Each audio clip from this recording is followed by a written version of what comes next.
మనతో పాటు ఉన్నారు పార్క్లైన్ హాస్పిటల్ నుంచి ప్రముఖ యూరాలజిస్ట్ డాక్టర్ సంజయ్ గారు. ఈరోజు వారితో మాట్లాడతాం. ఇతర దేశాలతో కంపేర్ చేస్తే భారతదేశంలో ప్రోస్టేట్ క్యాన్సర్ గురించి అవగాహన చాలా తక్కువగా ఉంది. అయితే ఈ ప్రోస్టేట్ క్యాన్సర్ రావడానికి కారణాలు ఏంటి, దాని నుంచి మనం ఎలా జాగ్రత్త పడాలి, దీని గురించి సార్ని అడిగి తెలుసుకునే ప్రయత్నం చేద్దాం. నమస్తే సార్. నమస్తే సార్. అదర్ కంట్రీస్తో మనం కంపేర్ చేసుకుంటే మనకి ఈ ప్రోస్టేట్ క్యాన్సర్ మీద అవగాహన చాలా తక్కువ. చాలా మందికి అది స్టేజెస్ 3rd 4th స్టేజ్లో మాత్రమే చాలామంది దాన్ని కనుక్కోగలుగుతున్నారు. బట్ అలా కాకుండా ప్రోస్టేట్ క్యాన్సర్ రావడానికి కారణాలు, దాని లక్షణాలు ఎలా ఉంటాయని తెలిస్తే చాలా మందికి అవేర్నెస్ ఉండి త్వరగా డాక్టర్ని కన్సల్ట్ అవ్వడానికి ఉంటుంది. సో మెయిన్ మనకు ప్రోస్టేట్ క్యాన్సర్ రావడానికి కారణాలు, వాటి లక్షణాలు ఎలా ఉంటాయో చెప్తారా సార్? ప్రోస్టేట్ క్యాన్సర్ చాలా స్లో గ్రోయింగ్ క్యాన్సర్. దాని లక్షణాలు అంటే పర్టికులర్గా ఏముండే లక్షణాలు, నార్మలీ ప్రోస్టేట్ గ్లాండ్ మగవాళ్ళలోనే ఉంటుంది. ప్రోస్టేట్ గ్లాండ్ ఆడవాళ్ళలో ప్రోస్టేట్ గ్లాండ్ ఉండదు. అయితే 50 years తర్వాత ఎంతమంది మగవాళ్ళు ఉన్నారో ఈ లోకంలో అందరికీ ప్రోస్టేట్ గ్లాండ్ మెల్లమెల్లగా పెరుగుతూ పోతుంది. దానివల్ల సిమ్టమ్స్ ఏం డెవలప్ అవుతాయంటే ఫ్రీక్వెంట్ యూరినేషన్, మాట మాటకి యూరిన్ వెళ్ళాలా, ఆ యూరిన్ ఫ్లో తగ్గిపోవడం, ఇంకా యూరిన్ మిగిలిపోవడం బ్లాడర్లో, అర్జెన్సీ అంటే త్వరగా వెళ్ళాలా ఆపుకోలేం, అలాంటి సిమ్టమ్స్ డెవలప్ అవుతాయి. అయితే దానికి అది ఎవరికి క్యాన్సర్ అవుతుంది, ప్రోస్టేట్ గ్లాండ్ క్యాన్సర్లో చేంజ్ అవుతుంది ఎవరు చెప్పలేరు. అందుకోసం 50 years, ఇన్ఫ్యాక్ట్ ఇప్పుడు యుఎస్లో 40 years తర్వాత, ఇప్పుడు మన ఇండియాలో 49 years తర్వాత అమెరికన్ గైడ్ లైన్స్ ప్రకారం 49 to 69 years వరకు ప్రతి సంవత్సరం పిఎస్ఏ అంటే ఏమి, ప్రోస్టేట్ స్పెసిఫిక్ యాంటీజెన్, అది ప్రోస్టేట్ గ్లాండ్ ద్వారా ప్రొడ్యూస్ అవుతుంది. అది బ్లడ్ టెస్ట్, అది ఎవ్రీ ఇయర్ పిఎస్ఏ టెస్ట్ చేయించుకోవాలి. ఇంకా అల్ట్రాసౌండ్ స్కాన్ ప్రోస్టేట్ది సైజ్ ఎంత ఉంది అది తెలుసుకోవాలి. అది కంపల్సరీ. మన ప్రతి ఒక ఈజీ మెథడ్ అంటే ప్రతి బర్త్డేకి మనం బర్త్డేకి సెలబ్రేట్ చేస్తాము. అయితే ఆ దినము మనం పిఎస్ఏ హెల్త్ చెకప్ అన్నట్లు చేయించుకోవాలి. ఇంకోటి డిజిటల్ రెక్టల్ ఎగ్జామినేషన్, మేము మన మోషన్ పోయే ద్వారం నుంచి ఫింగర్తో మనం ఫీల్ చేస్తాం ప్రోస్టేట్కి మేము. అయితే ఆ ఫీల్తో తెలిసిపోతుంది రఫ్లీ.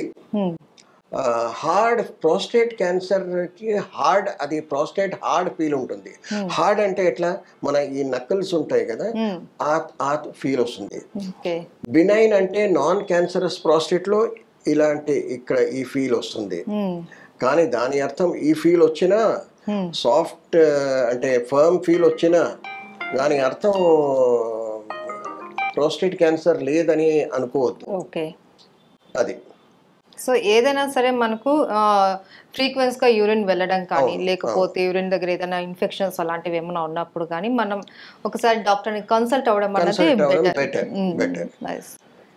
ప్రోస్టేట్ క్యాన్సర్ ఎందుకు వస్తుందంటే ఎక్కువ మీట్, ఎక్కువ ఫ్యాటీ పదార్థాలు తినడం వల్ల ప్రోస్టేట్ క్యాన్సర్ వచ్చే అవకాశాలు ఉంటాయి. లైక్ రెడ్ మీట్ లాంటిది, red meat, fat, too much fatty diet. అది ఇవి కాకుండా ఇంకా రావడానికి ఏమైనా అదర్ రీజన్స్ ఏమైనా ఉన్నాయా సార్? ఓన్లీ ఫుడ్ డైటే కాకుండా food and mainly food and diet, food and infection అంతే. అది ఓకే. అయితే సార్ ఇప్పుడు ప్రోస్టేట్ క్యాన్సర్లో కూడా మనకు స్టేజెస్ ఏమైనా ఉంటాయా? స్టేజెస్ అంటే ప్రోస్టేట్ క్యాన్సర్ ఇప్పుడు మేము ఎన్లార్జ్ ప్రోస్టేట్కి ఆపరేట్ చేస్తాము. ఆపరేట్ చేస్తే అది ఆ స్పెసిమెన్ బయోప్సీకి పంపిస్తాం ల్యాబ్కి. అయితే దానిలో 5 to 10% క్యాన్సర్ ఉండే అవకాశాలు ఉంటాయి. బయాప్సీలో మనకు తెలుస్తుంది. బయాప్సీలో పిఎస్ఏ నార్మల్ ఉంటుంది, ప్రోస్టేట్ కూడా నార్మల్ ఫీల్ ఉంటుంది. కానీ బయోప్సీ చేసినప్పుడు అది 5 to 10% క్యాన్సర్ వచ్చే అవకాశాలు ఉంటాయి. ఓకే. ఉంటాయి.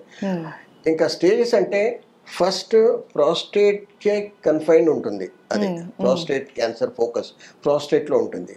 తర్వాత ప్రాస్టేట్ బయట అంటే క్యాప్సూల్ ఉంటుంది ప్రాస్టేట్కి, దాని బయట ఎక్స్టెండ్ అవుతుంది.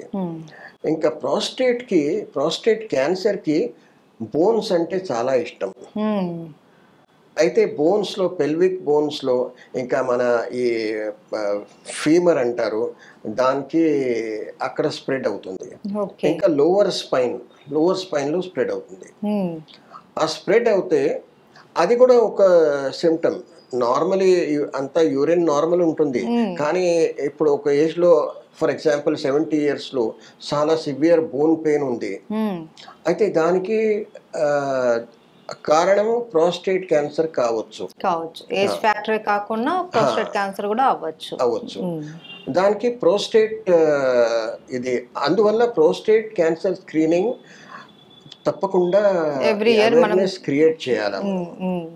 ఓకే, చాలా మందికి అవేర్నెస్ లేదు. అవును, కొంతమంది షై ఫీల్ అవుతూ ఉంటారు. సో అలా కాకుండా ఎవ్రీ ఇయర్ మనం బర్త్డే ఎలా సెలబ్రేట్ చేసుకుంటున్నామో మన ఆరోగ్యం పట్ల కూడా మనకు కాస్త జాగ్రత్త అవసరం కాబట్టి ఎవ్రీ ఇయర్ మనం కూడా ఇలాంటి చెకప్స్ అవి చేయించుకుంటూ, స్క్రీనింగ్ అనేది చాలా ఇంపార్టెంట్ అనమాట. ప్రోస్టేట్ క్యాన్సర్ మనం ఫస్ట్లోనే మనం దీన్ని కనుక ఐడెంటిఫై చేస్తే దీనికి ట్రీట్మెంట్ కూడా ఈజీనే కదండి సార్? ట్రీట్మెంట్ చాలా మంచి ట్రీట్మెంట్స్ ఉన్నాయి దానికి. ప్రాస్టేట్ క్యాన్సర్కి ఏం భయపడాల్సిన అవసరం లేదు. అది లైఫ్ థ్రెటనింగ్ క్యాన్సర్ కాదు ప్రాస్టేట్ క్యాన్సర్. ఏ స్టేజ్లో ఉన్నా లైఫ్ థ్రెటనింగ్ కాదు. కానీ దానికి ఎర్లీ డిటెక్షన్ చాలా important. Early detection. Okay sir, prostate cancer రాకుండా మనం తీసుకోవాల్సిన జాగ్రత్తలు ఏమైనా ఉన్నాయా? ప్రోస్టేట్ క్యాన్సర్ రాకుండా అంటే ఇదే ఫస్ట్ డయట్, అంటే ఫ్యాటీ పదార్థాలు తినొద్దు ఎక్కువ. అది ఎక్సర్సైజ్ చేయాలి, మోడరేట్ ఎక్సర్సైజ్, బెస్ట్ వాకింగ్, ఇవి ఎక్సర్సైజెస్. ఇంకా మన ఈ కీగెల్స్ ఎక్సర్సైజ్ అంటారు, ఆ కీగెల్స్ ఎక్సర్సైజ్ చేయాలా దీనికి.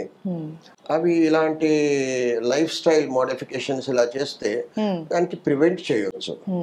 అది అయితే ప్రోస్టేట్ క్యాన్సర్ గురించి ఎక్కడ డిస్కషన్ వచ్చినా చాలా కామెంట్ రూపంలో మనకు వచ్చే కామన్ క్వశ్చన్ ఏంటంటే సార్, ప్రోస్టేట్ క్యాన్సర్ ఉన్న వ్యక్తి వాళ్ళ వైఫ్ తోటి కలవచ్చా అన్న ఒక డౌట్ ఒకటి వస్తూ ఉంటుంది. దాని గురించి ఏం చెప్తారు? ఓఎస్ దానికి యాక్చువల్లీ ప్రోస్టేట్ క్యాన్సర్ ప్రివెంట్ చేయడానికి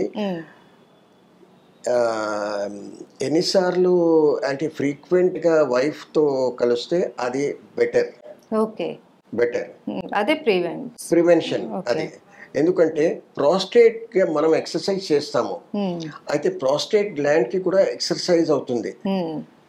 వైఫ్తో కలవడంలో ప్రాస్టేట్ గ్లాండ్కి ఎక్సర్సైజ్ అవుతుంది, అందువల్ల ప్రాస్టేట్ గ్లాండ్ హెల్దీగా ఉంటుంది. Thank you so much sir.